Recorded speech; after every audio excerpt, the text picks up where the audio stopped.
Pernyataan mengejutkan dikeluarkan oleh politikus Amerika Serikat, Ben Carson. Dia menyebut, piramida di Mesir dibangun oleh Nabi Yusuf untuk menyimpan biji-bijian atau bahan makanan. Bukan sebagai kuburan Firaun. Nabi Yusuf merupakan putra Nabi Yakub. Nabi Yusuf diangkat menjadi bendahara kerajaan oleh Raja Mesir, dan diberi kewenangan mengurusi keuangan dan persediaan makanan. Teori ini jelas berbeda dengan apa yang diyakini oleh sebagian besar orang. Terutama para arkeolog, yang meyakini piramida merupakan kuburan para raja Mesir alias Firaun.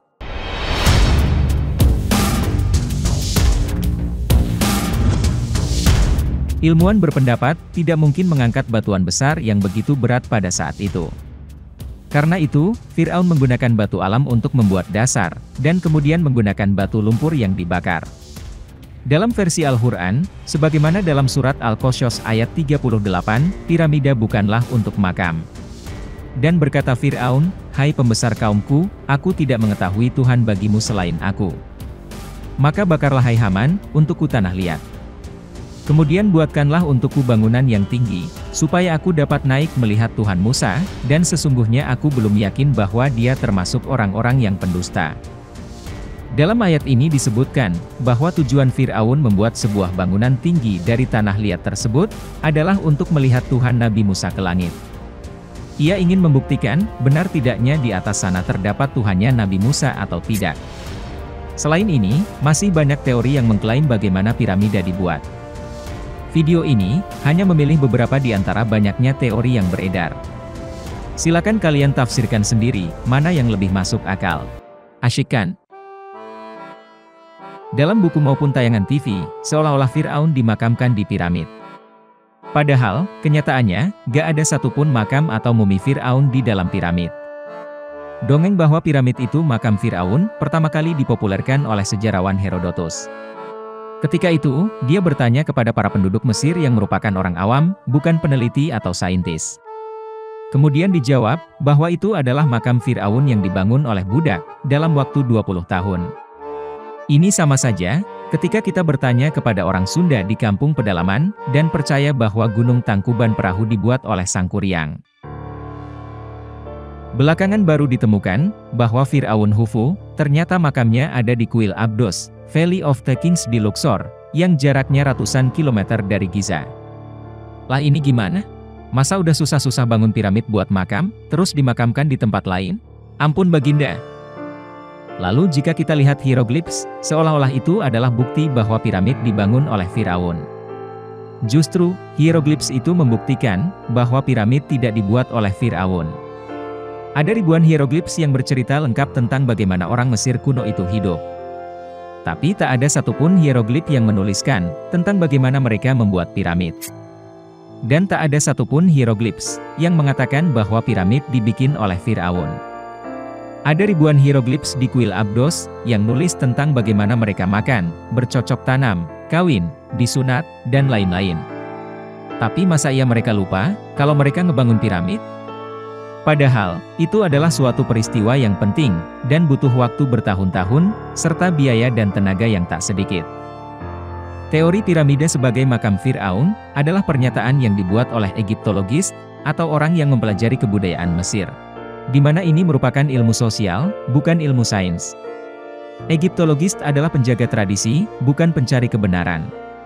Teori ilmu sosial, bahwa piramid dibuat oleh Firaun tak sesuai dengan fakta saintifik, seperti teknik sipil, astronomi, dan geologi. Mari kita kupas satu persatu yang lebih mendalam. Piramid terdiri dari 2,3 juta batu, masing-masing seberat 2,5 sampai 400 ton. Tingginya 146,6 meter, dan luas bangunan 5,3 juta meter persegi. Dari areal seluas 5,3 juta meter persegi di dasar bangunan, menuju puncak seluas 6 mm persegi, dengan menggunakan 2,3 juta batu. Jika hitungannya meleset sedikit saja, bangunan itu tidak akan ketemu di pucuknya. Jadi, tingkat presisi bangunan piramid adalah 6 mm, dibagi 2.300.000 batu di areal seluas 5.300.000 meter persegi. Tingkat presisi seperti itu, tak bisa dicapai oleh perusahaan konstruksi manapun di dunia saat ini. Bahkan, peralatan modern paling akurat pun, tidak seakurat itu. Selanjutnya, bagaimana caranya mengangkat batu seberat 400 ton? Film-film Hollywood menggambarkannya, dengan ditarik oleh budak-budak pakai peralatan sederhana, seperti tali, dan roda dari batang pohon. Padahal kalau kita melihat kekuatan kren, hoist crane saja, hanya mampu mengangkat 100 ton. Sedangkan Liebherr Mobile Crane, paling powerful di dunia saat ini, maksimal cuma bisa mengangkat 202 ton. Halo? Apa kabarnya kalau batu ini ditarik manusia? Anggaplah, manusia memang bisa memindahkan batu dengan memanfaatkan peralatan sederhana sesuai hukum fisika. Tapi, ketika kita berhitung dengan matematika, rasanya ada yang janggal. Teorinya, piramid dibuat hanya dalam waktu 20 tahun, ini hanya cocokologi sisa umur Fir'aun setelah menjadi raja. Egiptologis tidak mengerti matematika. Sekarang, coba kita hitung. 20 tahun, dikali 365 hari, dikali 24 jam, dikali 60 menit, dibagi 2.300.000 batu. Apakah mungkin, 2.300.000 batu seberat 200 ton dipahat, kemudian diangkut, dan secara ajaib bisa terpasang setiap 4,6 menit? Ini malah lebih masuk akal, kalau piramida dibangun oleh jin, atau dibangun dengan peralatan yang sudah jauh lebih maju dari sekarang ini. Selanjutnya, presisi matematik piramid, jelas dibuat oleh peradaban yang memiliki intelijensia tinggi.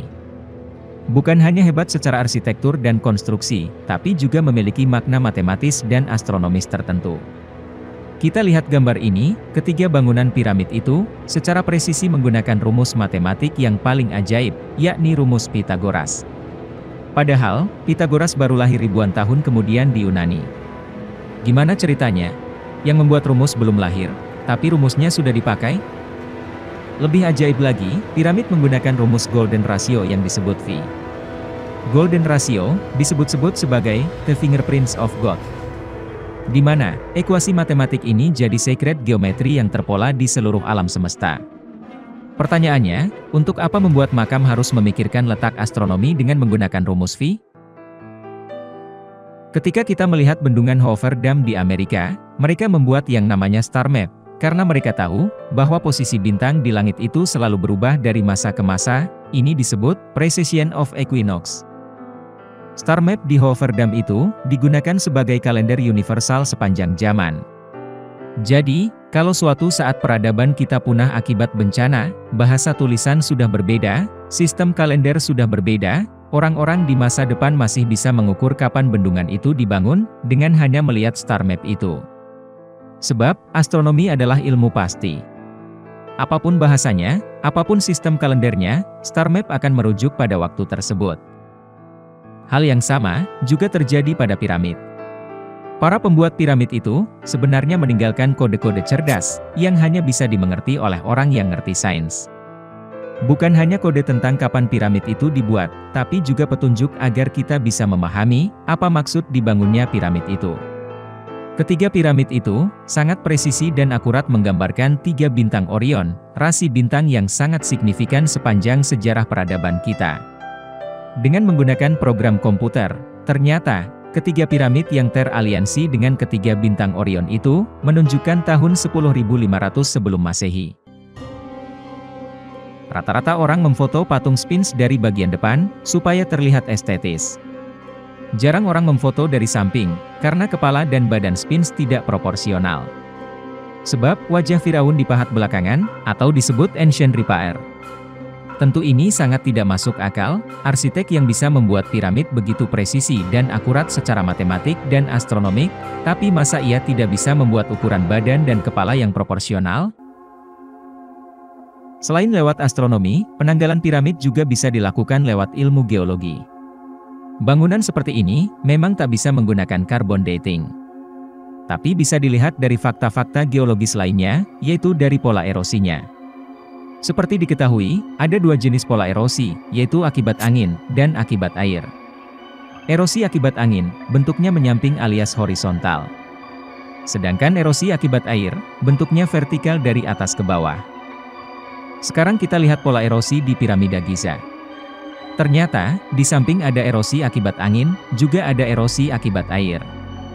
Pertanyaannya, kapan ada curah hujan yang begitu deras di situ? Itu hanya bisa terjadi di zaman Nabtian pluvial, atau mencairnya zaman es, yaitu sekitar 10.500 sebelum Masehi. Apakah Anda berpikiran lain? Kira-kira, peradaban mana yang sudah hidup di tahun itu? Coba komentar di bawah, nanti kita sambung di video berikutnya.